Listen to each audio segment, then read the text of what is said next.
आता मी पिठलं बनवणार आहे. हे पिठलं ना इतकं छान होतं ना, तर हा व्हिडिओ शेवटपर्यंत बघत राहा. म्हणजे मी पिठलं कसं बनवणार आहे त्यासाठी.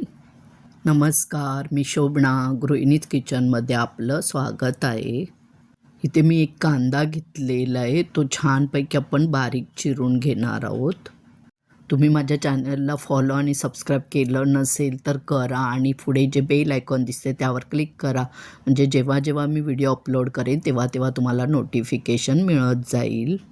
2 मिरच्या आहेत त्या बारीक चिरायच्या आहेत. कोथिंबीर छान बारीक चिरून घ्यायची आहे. हे मी सर्व स्वच्छ धुवून घेतलेलं आहे. एक मोठा चमचा तेल घेतलेला आहे. पाव चमचा जिरं, पाव चमचा मोहरी, चिरलेला कांदा आणि हिरवी मिरची, कढीपत्त्याची 5-6 पानं. ती कुंडीतली असल्यामुळे ताजे आहेत ना, तर त्याला छान सुगंध येतो आहे. कांदा छान मिक्स करून घ्या.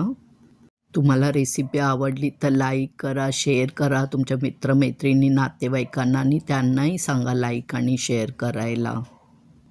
कांदा छान गुलाबी रंगावर परतवून घ्यायचा आहे. तर आता आपला कांदा छान परतवून झालेला आहे.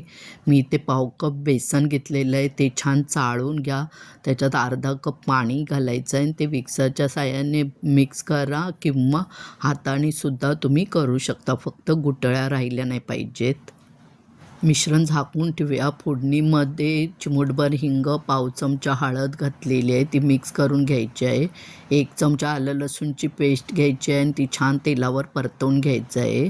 अर्धा चमचा धना जिरा पावडर घालायची आहे. 1.5 ग्लास पाणी घालायचं आहे. हे पाणी तुम्हाला केवढं पिठलं हवं आहे त्या अंदाजाने घालू शकता. 1 चमचा मीठ घातलेलं आहे आणि आवडीनुसार थोडीशी कोथिंबीर घालायची आहे. ते बेसनचं मिश्रण हळूहळू एका हाताने ओतायचं आणि दुसऱ्या हाताने चमच्याने म्हणजे ढवळून मिक्स करायचं आहे.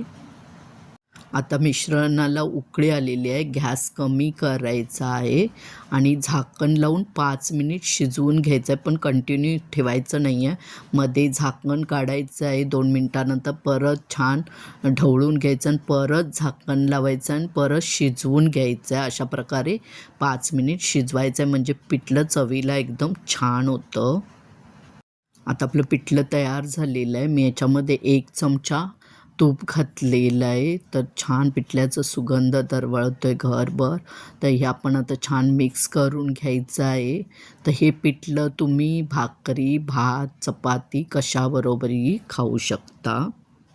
बाहेर मस्त पाऊस पडतो आहे आणि त्यातच झणझणीत असं पिठलं आणि भाकरी इतकं छान बेत जुळून आलेलं आहे ना, तर मी खाऊन बघते. छान झालेलं आहे. तुम्ही पण असं बनवा आणि खा. आवडलं तर कमेंट करा. तुमच्या कमेंट वाचायला मला खूप आवडतात. वेळात वेळ काढून व्हिडिओ पाहिल्याबद्दल धन्यवाद. मस्तच.